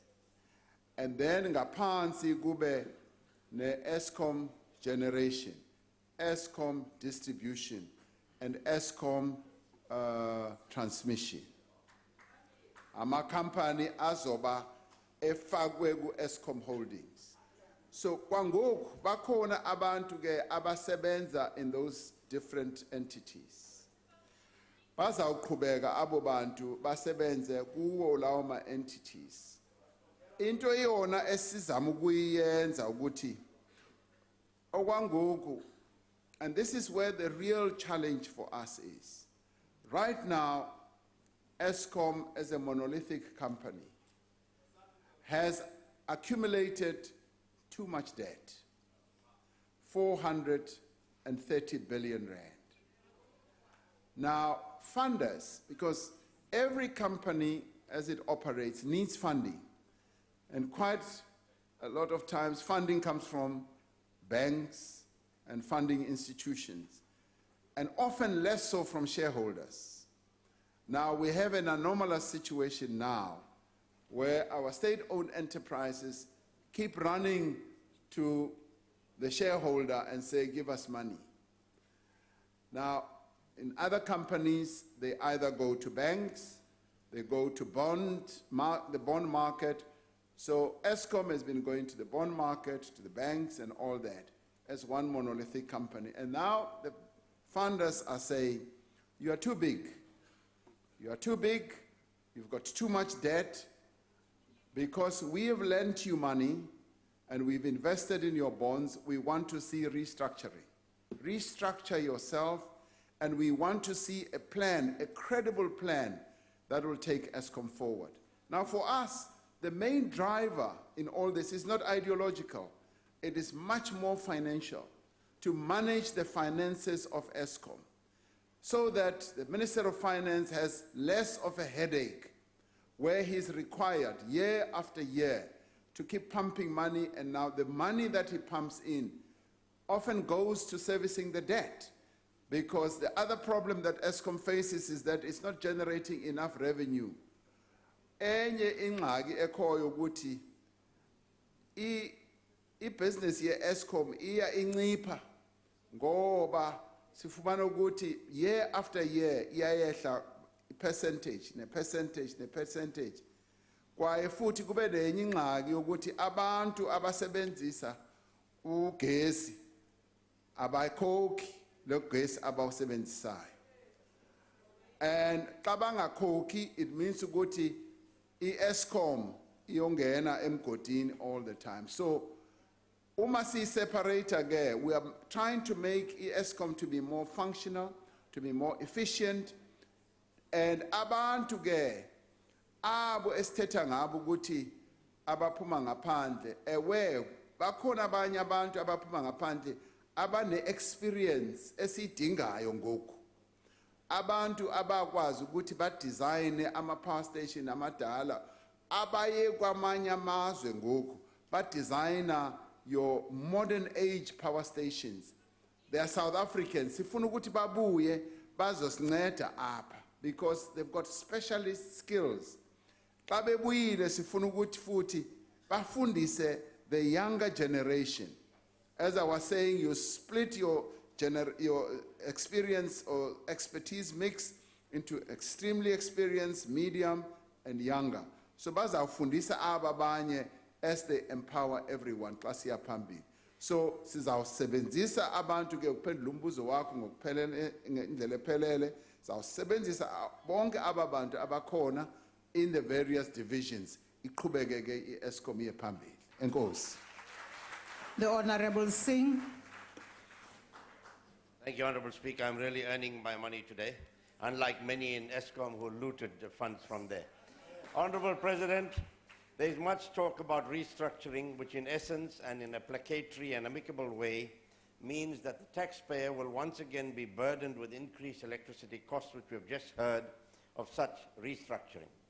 Now, Honorable President, you referred to the parlous financial situation that Escom finds itself in, with 430 billion rand debt. Now, we can recover money from municipalities and increase costs, but what is government going to do, Honorable President, to recover the looted billions that have found their way elsewhere in the world in tax havens? If we can get that money back, it will at least help us restore Escom to some kind of financial credibility. Thank you. The Honorable President. It is our, Madam Speaker, thank you. It is our clear intention that we should recover all looted money. Money that has been stolen must be recovered and brought back to the fiscus. And money that has been taken out of the country, we will also follow that up. Now, we have established a tribunal which is going to be able to launch suits against those that we believe have either siphoned money out and taken it out of the country. That tribunal is going to be well empowered to be able to follow that. So we will be bringing the money back. Thank you very much. The Honorable Maimane.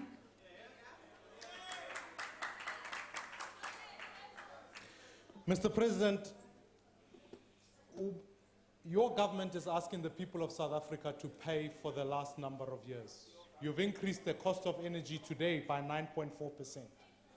Thanks to your own mismanagement by your government. The second thing is, you are coming here to tell us you want to unbundle. We know as much as you do that SACP and COSATU have already said that's not going to happen. So next year, you're going to ask our people to keep paying more for this one entity called Escom, and you know as much as I do that nothing is going to happen unless SACP agree. My real problem is that you've made a decision to appoint Mr. Mabuza, or Deputy President Mabuza, to head up this new process of unbundling. What's tragic is that here, last week, he came, he told the people of South Africa that the reasons for Eskom's failure are because of growth. That load shedding is an outcome of growth. Now that's outrageous.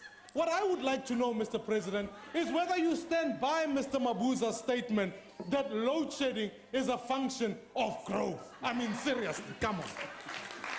The Honorable the President.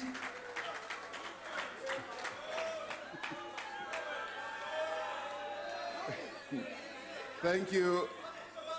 Thank you, Madam Speaker. Now, I think if you had listened very carefully to the Deputy President,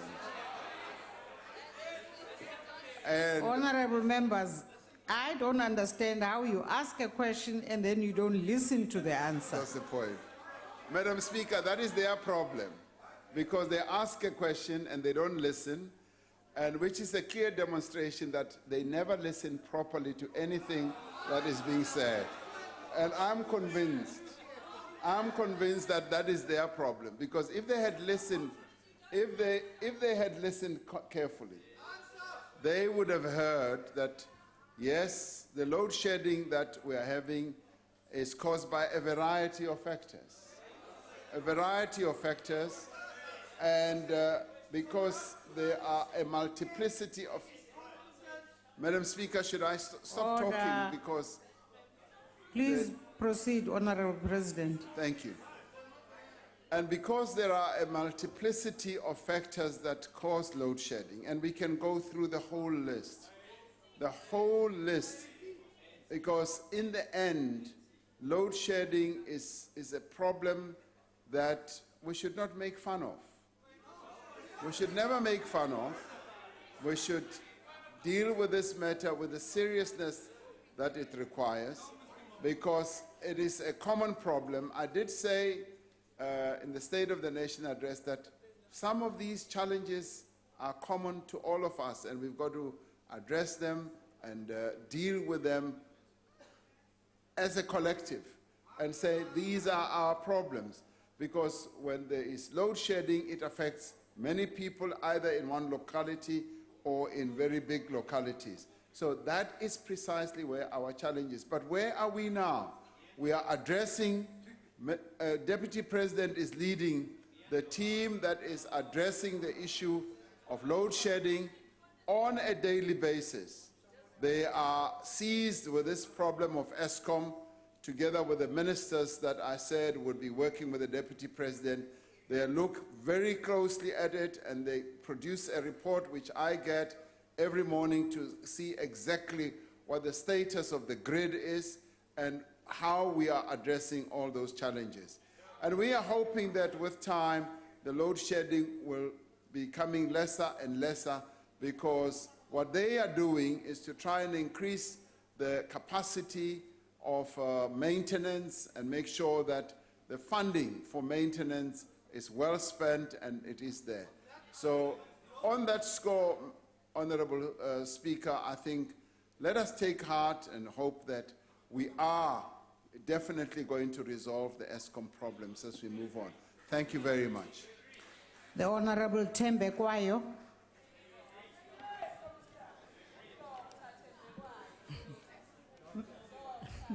Mr. President, as I am sure you know, there is a ministerial determination, number 733, published on the 18th of August in Government Gazette 39111 by the Minister of Energy, which prevents Escom from producing renewable energy, but requires it to purchase renewable energy from independent power producers.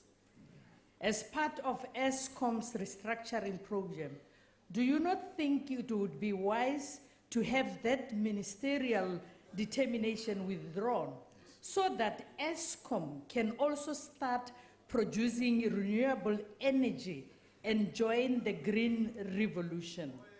Or are you so intent on collapsing Escom that you will continue to buy renewable energy from IPPs? Thank you. The Honorable the President. Now, if you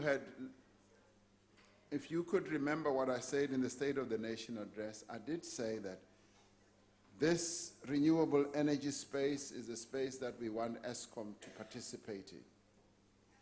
And I would agree with you that this determination, which I have never seen, goes against precisely what we believe Escom should be doing. Escom, as a generator of energy, should also play in that space. There should be nothing that bars Escom, and if we have somehow determined that Escom should be stopped, we should remove that, as Escom should also participate and compete with the others. So that is what I would agree with you on, and if you remember, I did say it more boldly in the State of the Nation address that that is what we want Escom to do. So I agree with you, and maybe you'll be pleased to know that I agree with the EFF on this issue.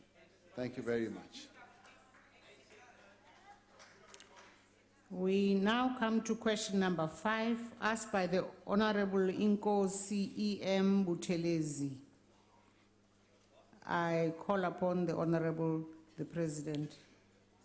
Honorable Speaker, the Department of Traditional Affairs, together with representatives of the National House of Traditional Leaders, have established a task team which is led by Nkosi Nonkonyana to make proposals on the powers and functions of traditional leaders and any amendments to legislation. To date, the Department of Traditional Affairs has developed a draft discussion document.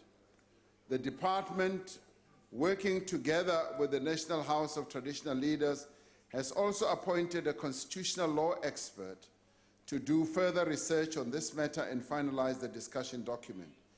This research requires a study of all relevant legislation of an international comparison nature on how other countries have approached this issue.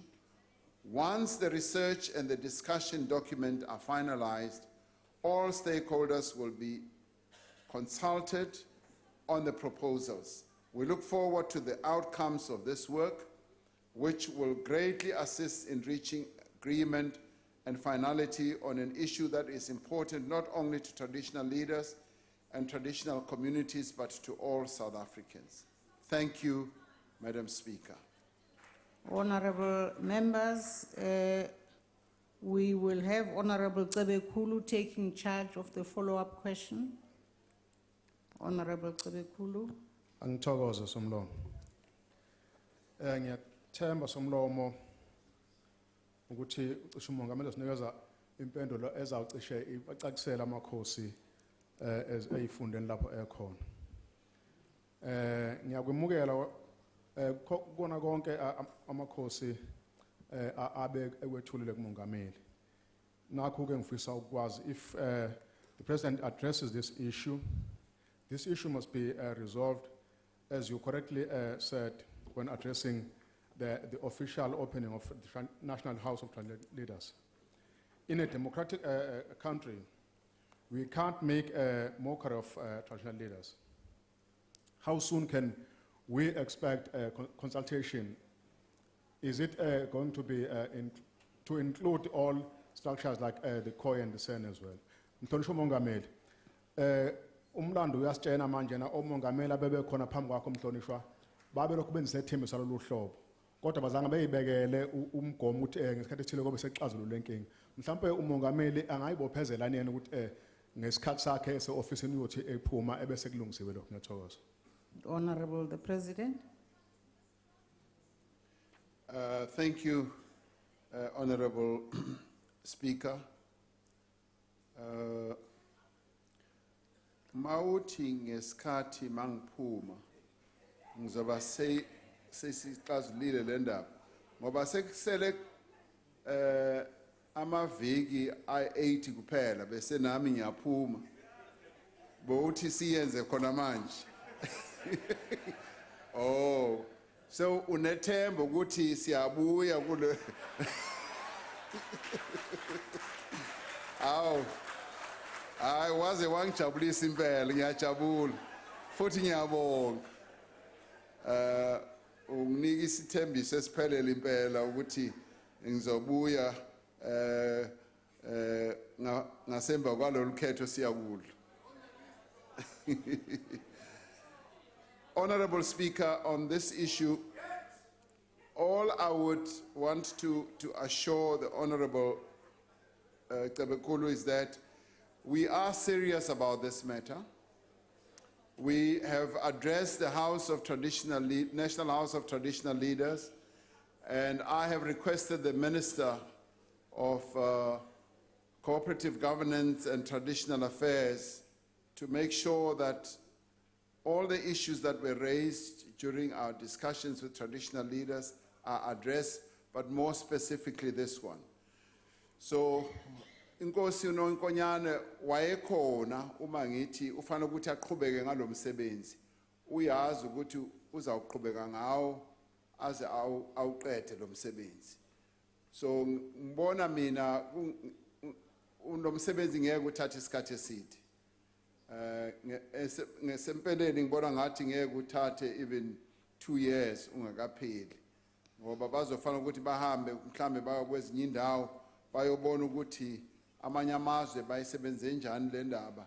Abanoya kuwo wonke lo mhlaba bazawukhetha nje ukuthi baya kuphi nakuphi bese bayabuya ke basenzele ireport yabo bese sizoyiveza ke ireport ukuthi sikwazi ukuthi siqhubekele phambili. So ngiyathemba ukuthi kuzayenzeka ngesikhathi esifishane. Ngiyabonga. The Honorable Mahlobo. Thank you very much, Madam Speaker, His Excellency, Comrade President. Well, President, nginomlayezo la bengikhuluma nomongameli weContralesa ngakhuluma nenhloko ephethe iNational House of Traditional Leadership nosihlalo weTechnical Committee inkosi uNonkonyane nosihlalo wendlu yamakhosi eMpumalanga.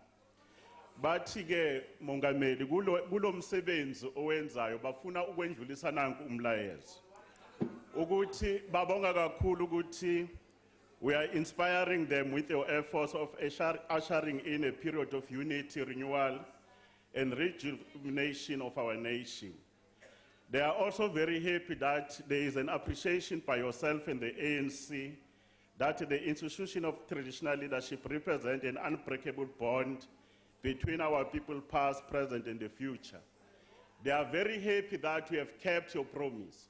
When you started the pilgrimage, when you became the president of the ANC, and you started involving them in the issues of development and growth in our communities. Therefore, on the 4th of March, they are very happy with the work that Minister Zweli Mkhize is doing. They've listened to the task you have given. They are saying that they are very happy to work with you. They trust you and the ANC.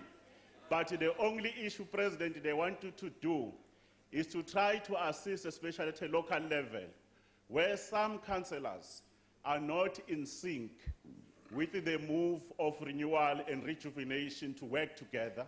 That's their main issue, that they want that spirit that you have done, involving them in Land Summit, in issues of gender-based violence and Siyabonga, genocide. bamahlobo, And isikhathi bathi-ke bacela sesihambile. ubalungisele lokho, Mongameli. The Honorable the President. No, thank you, Honorable Speaker. All I can say is that the message is well communicated. We know that there are issues and challenges at local government level where traditional leaders are encountering some challenges as they interface with local government councillors. And this is a matter that we will pay attention to. And Minister Mkhize and Deputy Minister Bapela and Deputy Minister Nell are presently seized with all these matters, and we should be able to find a solution to all this. Thank you, Madam Speaker. The Honorable Maimane. Ke a leboga Mopresidente, ne ke tsamaile ka ya ko Limpopo ka kopana le magoši. Ba re ka bo bona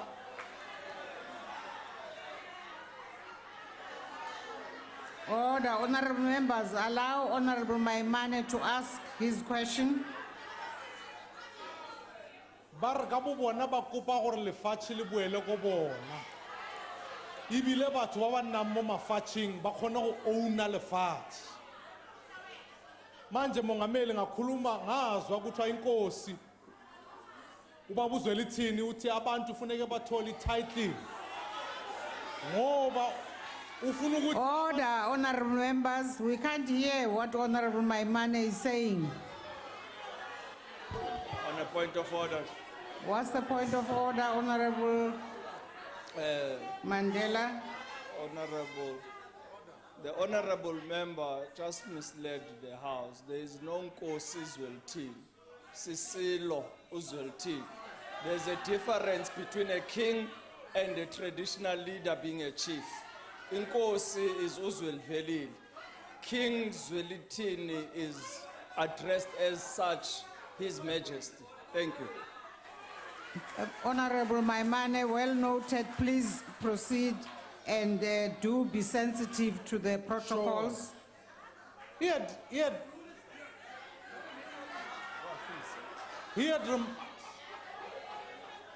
remarked that, in fact, we should convert permission to occupy into title for citizens. Who? The king. Now, I tend to agree with him, and what I'm interested in knowing, Mr. President, is do you agree that, in fact, citizens who are living in rural communities must be able to own land in their right, so that they can own titles, so that their rights are protected, Mr. President? Ke a leboha. The Honorable the President. Honorable Madam Speaker and Honorable Maimane, and I'm sure you will know that the process of owning land in our country is quite mixed.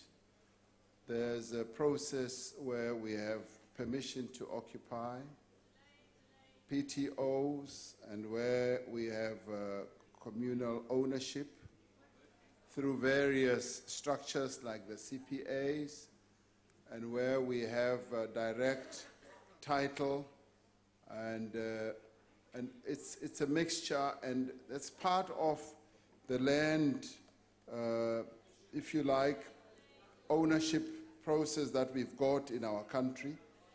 And the constitution of our country talks about security of tenure that should be given to South Africans, which I subscribe to, which I support completely. And yes, I would support that it is a good thing for people to own their own land. And that's precisely what we are doing in a number of places where we are giving people title deeds so that they can have full ownership of their pieces of land. And in a number of other places, people still have permission to occupy, and in others, land is administered and owned through communal traditional authorities, and in other areas, it is owned through community property associations. Now, all that is a process of moving towards a particular direction and destination. And of course, the ideal one is where South Africans will each own their own piece of land, but we need to recognize what currently exists. What currently exists in a number of areas in our country is something that needs to be evolving with time. The PTOs, yes, they can be converted into full ownership.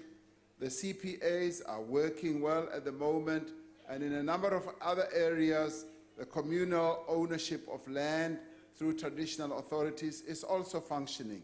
So that is the mosaic of land ownership in our country, and with time it will be evolving. So we need to deal with each one as we move forward. Now, the land reform process that we are involved in clearly has to address all this. So through the land reform process and the team that is being led, the task team that is being led by the Deputy President is dealing precisely with some of these issues. And very soon they'll be releasing quite a lot of land that is owned either by companies or government or other people into ownership by communities, into ownership by individuals as well. So it is a mosaic type of situation, and let's allow it to evolve. And as it evolves, our own knowledge around it also matures, and we are then able, yes, the issue of women as well. The issue of women must be fully entitled to own land, and currently in a number of places it's not the case, and we must make sure that it does happen. And it is going to happen that the women of our country should have title over their own land as well. Thank you very much. The Honorable Kubisa. Angibonga somlomo, mhlonishwa somlomo, mhlonishwa mongameli. Siyeza ukuthi lolu daba lokuxhaza labaholi bomdabi nemisebenzi yabo namandla abo luyalungiswa kumanje. Kodwa udaba olunye ofanele uphuthunywe udaba lengqala sizinda eindaweni zabaholi bomdabi. Uthola ukuthi ayikho imtholampilo, isibhedlela zikho, nezikhungo nje zezomthetho, mhlawumbe makuhlukunyezwa besifazane nezingane bazohamba ibanga elide, amakhosi mhlawumbe amathathu noma amane ahlanganyela isibhedlela esisodwa esikude esedolobheni ngale ngaphezulu kwemigwaqo nokunye. Ilezi zinto okuyibonakala ukuthi ziyawakhubaza kwezentuthuko. Mhlawumbe uhulumeni uzibophezele kangakanani ngokuphuthuma ukulungisa lezi zinto okubonakala ukuthi ziyabakhubaza amakhosi, singakhulumi nje nangama TVET colleges, izinto ezingekho inhlobonhlobo nezinye futhi. Ngiyathokoza somlomo. The Honorable the President. Thank you, Honorable Speaker. Ngiyabonga kakhulu ngoba ngalesikhathi National House of Traditional Leaders saphawula kuzo zonke lezo zinto, sakhuluma ngazo. Mina ngasho ukuthi sifuna ukuthi ama-traditional leaders wethu bangene baphelele kulento ye-development, basebenze nathi, bangene ku-infrastructure sisebenze kunye, bangene nakuma-facilities afana nezibhedlela, yebo nakuma-police station makudingeka ukuthi kube ne-police station endaweni ethize sibe neplan ephelele ezobonisa kahle ukuthi i-police station ingafika nini na. Naleyo nto yama-TVET colleges sakhuluma ngayo nayo. So umhlangano lo sibe nawo nabo ube umhle kakhulu. And I thought ukuthi we had good understanding amongst us that the role that our traditional leaders must now play with good effect is much more of a developmental one, working together with other role players, particularly government.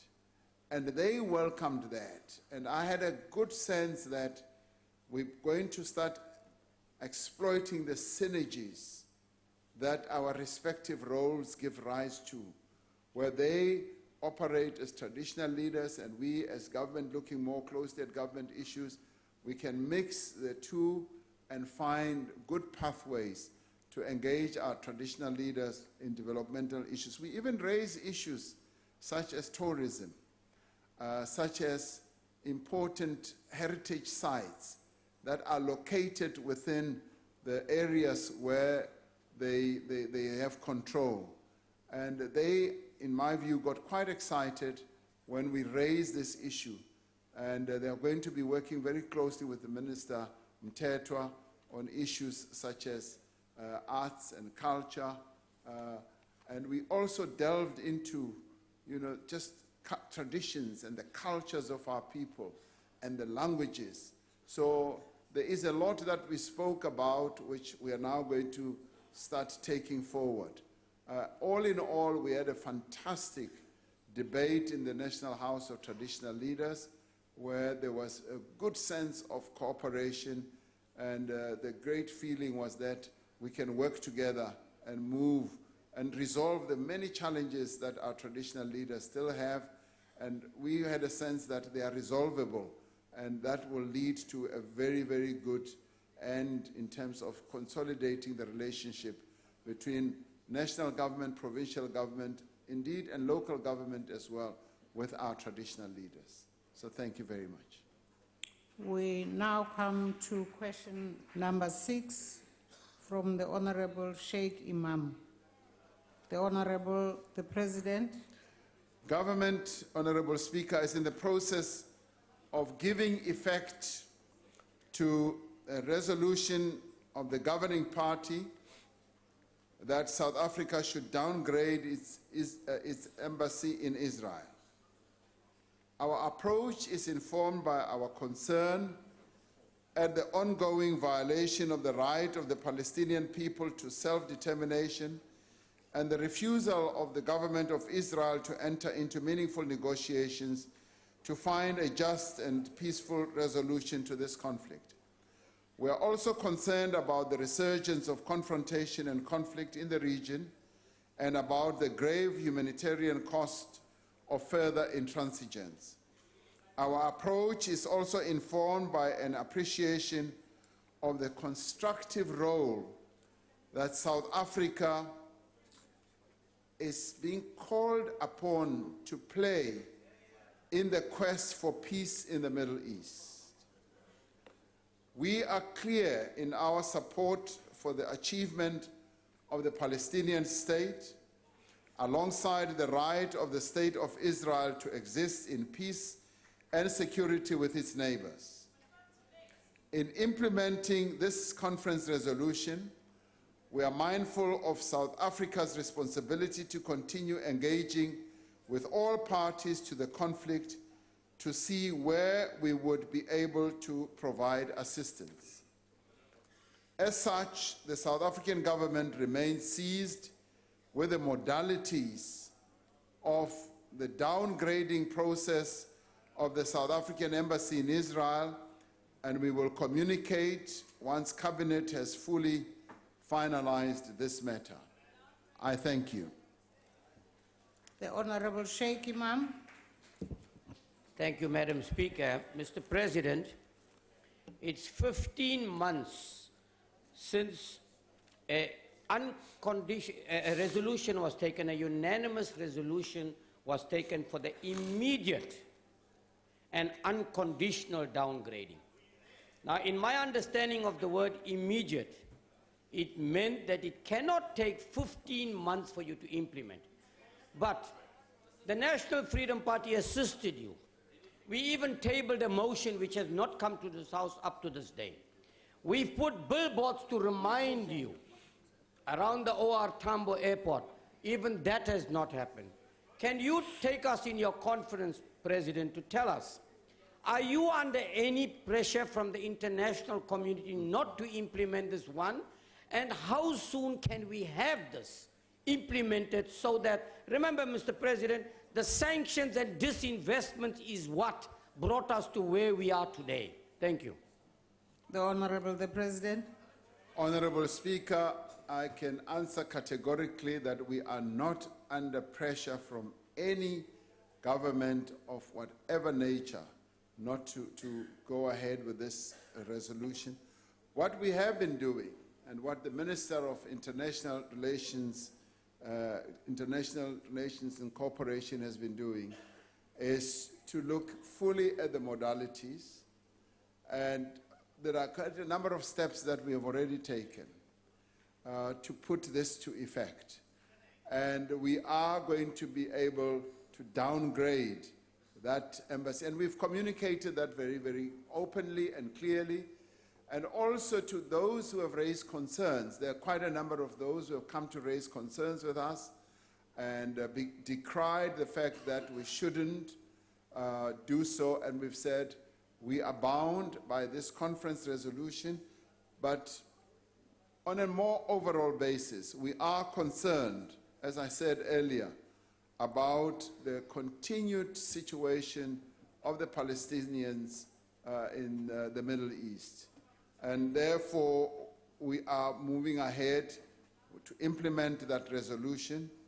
We have, at the same time, been called upon to participate in trying to broker, a process of getting peace to prevail in that part of the world. And there are a number of initiatives that are underway. But we are going to be downgrading. That is a decision that you must be rest assured will be taken.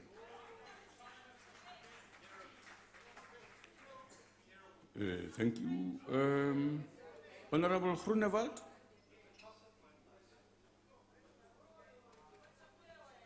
Adjunct Speaker, Honorable President, you started by saying that you strongly support the self-determination of the Palestinians. Now, I understand that. Our own constitution provides in Section 235 for self-determination. And I will engage the Honorable President after the 8th May elections on that issue. But now, my question, Honorable President, you want to play a role to ensure that we have peace. Do you also recognize the self-determination of Israel as a state? And if you do you support the two-state solution? And don't you think that by downgrading the embassy to a liaison office, that will be a signal, a very strong signal, that you are actually taking sides? En as u 'n rol vir vrede wil speel, dan moet u nie, dan moet u nie vrede, dan moet u nie kant kies nie. Ek dank u. Meneer de President. Baie dankie, meneer Deputy Speaker. Nee, ons neem nie 'n kant nie. Ons neem nie 'n kant, ons het dit duidelik gesê dat ons gaan die embassy downgrade. Maar ons sê ook that we are interested in seeing that there is peace in that part of the world, and we are willing and open to engage. And this we have also indicated to both sides. And we have said our position has always been known. It's always been known that our support for the cause of the Palestinians is a historical one, and the injustice that they are going through is something that we have to stand up against. But at the same time, we've said Israel also has the right to statehood. Israel has a right to sovereignty. Yes, they do. So we do then support a two-state approach, that they have a right to exist alongside a Palestinian state. The issue is that there must be a Palestinian state. Now, for as long as a Palestinian state is not in place, we will adopt the stance that we take. Thank you very much, Mr. Groenewald. Thank you. Honorable Paulson, there's no need to scream and shout. Doesn't improve any argument. Honorable Maimane. Thank you, Mr. President. I want to say that it is my firm understanding that it is the resolution of this government to have a two-state solution in the Middle East. Sure. Now, I stand by it. I stand by the self-determination of both the Palestinians and the state of Israel. Now, Mr. President, that is predetermined by the fact that we deem people to have their own human rights protected. What I want to understand, Mr. President, is that whilst your unequivocal support for the people of Palestine, how are you going to ensure that the resolution for a two-state solution is implemented, and what role can South Africa play in that? Are we going to continue to fight for human rights of all people oppressed in the world, including also the people of Zimbabwe, who right now are battling underneath their government, and also the people of Venezuela, who are standing up for their rights? And the people of Tibet. How do we ensure that on one side, we stand for human rights of all citizens Honorable and ensure the Maimane, resolution I'm is afraid put your in place? term has Thank you. expired. Thank you, Honorable Deputy Speaker. Our position on fighting and standing on the side of people who are struggling for human rights is unquestionable. We have always stood on the right side of history, and we've always ensured that we support those who are struggling for human rights, and that is why the stance we've taken on the question of Palestine is what it is.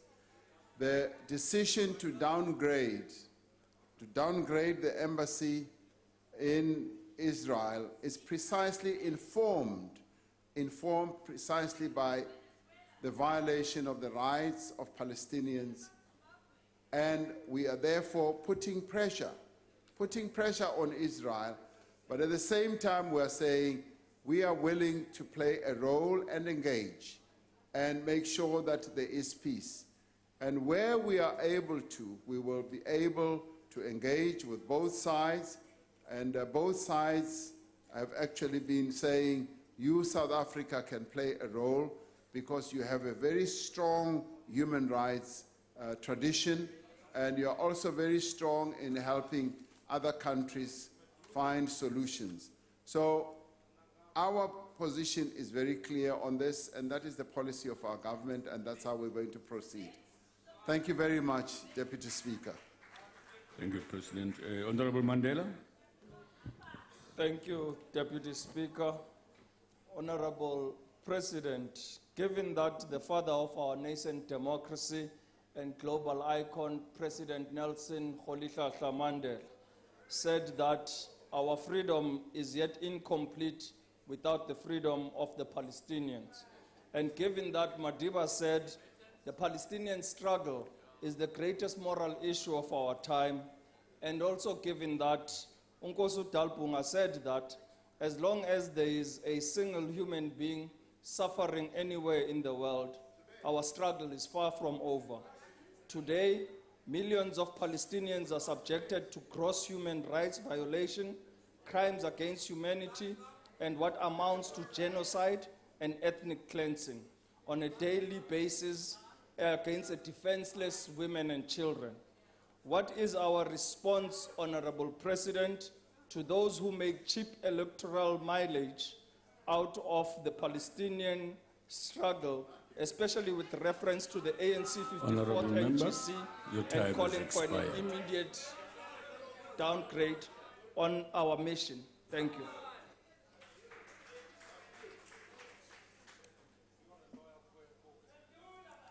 Deputy Speaker, our position and the position that was taken, or rather the decision that was taken by the governing parties conference, 54th conference, was precisely informed by what you are saying, Honorable Mandela, because it was when we looked at the situation of Palestinians, when we realized how their rights are being violated and how their sovereignty and the self-determination has been completely disregarded and denied, that the governing parties conference took the resolution to downgrade the embassy. And that's precisely how we are going to proceed forward. And this we have communicated very clearly. One of the honorable members was saying, we've now been 15 months after this decision was taken, and that is correct, but we are going to proceed to implement that decision. And as I was saying, we were going through the modalities. Minister of International Relations and Cooperation, with her officials, have been working feverishly to make sure that we do implement this decision. At the same time, we've been, yes, involved in a number of other engagements, but we are not going to turn back from implementing this decision, because it is a matter that we need to implement to put pressure on the government of Israel to realize that the issue of the Palestinians needs to be resolved. The Palestinians are continuing to live under completely unacceptable conditions, where a number of people continue getting killed, which you call ethnic cleansing, on an ongoing basis, which is totally unacceptable, and their rights for self-determination must now be recognized. And South Africa, therefore, will be making a clear indicative signal that this is unacceptable, and to that effect, we are going to downgrade that embassy. Thank you very much, Honorable Deputy President. Speaker. That concludes questions to the President. I thank you, Honorable President. Thank you. And that concludes the business of the day. The House is adjourned. That was my last session. You mean I won't have another session?